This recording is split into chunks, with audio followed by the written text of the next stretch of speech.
नमस्कार दोस्तों। किस्सा गोई में आपका स्वागत है। ईदगाह कहानी के पहले भाग में हमने देखा कि बच्चे ईदगाह गए थे और वहां पर उन्होंने खिलौने ली, मिठाइयाँ खाई, झूले झूले। पर हामिद के पास सिर्फ 3 पैसे थे। वह भी खिलौना लेना चाहता था, पर उसे अपनी दादी का ध्यान आया कि उसके हाथ जल जाते हैं रोटी बनाते वक्त। इसीलिए वह खिलौने ना लेकर, मिठाइयाँ ना खाकर, झूले पर ना चढ़कर उसने चिमटा लिया। अब सारे बच्चे ईदगाह से लौट रहे हैं।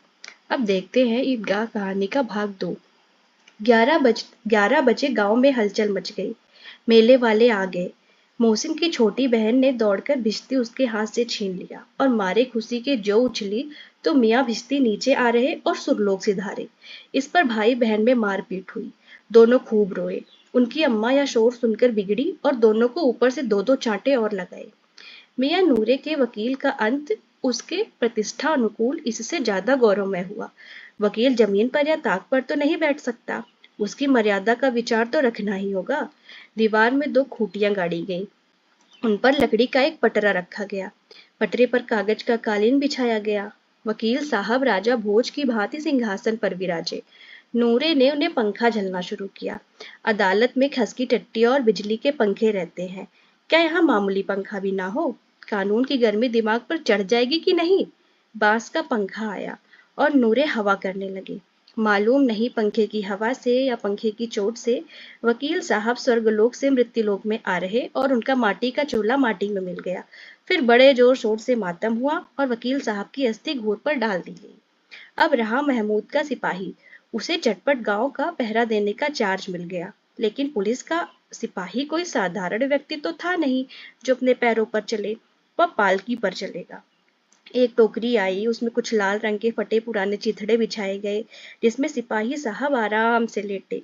नूरे ने यह टोकरी उठाई और अपने द्वार पर चक्कर लगाने लगे। उनके दोनों छोटे भाई सिपाही की तरफ से छोने वाले जागते लहो, छोने वाले जागते लहो पुकारते चलते हैं, मगर रात तो अंधेरी ही होनी चाहिए। ठोकर को महमूद लग जाती है। टोकरी उसके हाथ से छूटकर गिर पड़ती है और मियाँ सिपाही अपनी बंदूक लिए जमीन पर आ जाते हैं और उनकी एक टांग में विकार आ जाता है। महमूद को आज ज्ञात हुआ कि वह अच्छा डॉक्टर भी है। उसको ऐसा मरहम मिल गया है जिससे वह टूटी टांग को आनन फानन जोड़ सकता है। केवल गूलर का दूध चाहिए। गूलर का दूध आता है, टांग जोड़ दी जाती है, लेकिन सिपाही को ज्यों ही खड़ा किया जाता है टांग जवाब दे जाती है। शल्य क्रिया असफल हुई। तब उसकी दूसरी टांग भी तोड़ दी जाती है। अब कम से कम वह एक जगह आराम से बैठ तो सकता है। एक टांग से ना तो चल सकता था, ना ही बैठ सकता था।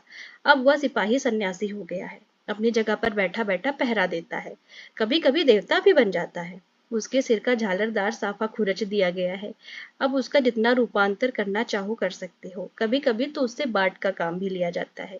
ये रही सारे बच्चों के खिलौनों का हाल, जिसे इतना अच्छा बताया गया है। अब मियाँ हामिद का हाल सुनिए। अमीना उसकी आवाज सुनते ही दौड़ी और उसे गोद में उठाकर प्यार करने लगी। सहसा उसके हाथ में चिमटा देखकर वह चौंकी। यह चिमटा कहाँ था? मैंने मोल लिया है। क्या पैसे में? 3 पैसे दिए। अमीना ने छाती पीट ली। यह कैसा बेसमझ लड़का है कि दोपहर हुई, कुछ खाया ना पिया, क्या लाया यह चिमटा? सारे मेले में तुझे और कोई चीज ना मिली जो जो यह लोहे का चिमटा उठा लाया? हामिद ने अपराधी भाव से कहा, तुम्हारी उंगलियां तवे से जल जाती थी ना, इसीलिए मैंने इसे ले लिया। बुढ़िया का क्रोध तुरंत स्नेह में बदल गया, और स्नेह भी वह नहीं जो प्रगल्भ होता है और अपनी सारी कसक शब्दों में बिखेर देता है। यह मूक स्नेह था, खूब ठोस रस और स्वाद से भरा हुआ। बच्चे में कितना त्याग, कितना सद्भाव और कितना विवेक है। दूसरे बच्चों को खिलौने लेते देख और मिठाइयाँ खाते देख उसका मन कितना ललचाया होगा। इतना जब्त हुआ कैसे इससे? वहां भी इसे अपनी बुढ़िया दादी की याद बनी रही। अमीना का मन गदगद हो गया। और अब एक बड़ी विचित्र बात हुई, हामिद के इस चिमटे से भी विचित्र। बच्चे हामिद ने बूढ़े आमिद का पार्ट खेला था। बूढ़ी अमीना बालिका अमीना बन गई। वह रोने लगी और दामन फैलाकर हामिद को दुआएं देती जाती थी और आंसू की बड़ी बड़ी बूंदें गिराती जाती थी। हामिद इसका रहस्य क्या समझ पाता?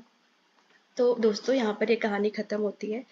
अगर आपको मेरी कहानी अच्छी लगती हो और आप और कहानियाँ सुनना चाहते हैं तो मेरे चैनल को सब्सक्राइब करें और मुझे बताएं कि आप और कौन सी कहानियाँ उपन्यास सुनना चाहते हैं।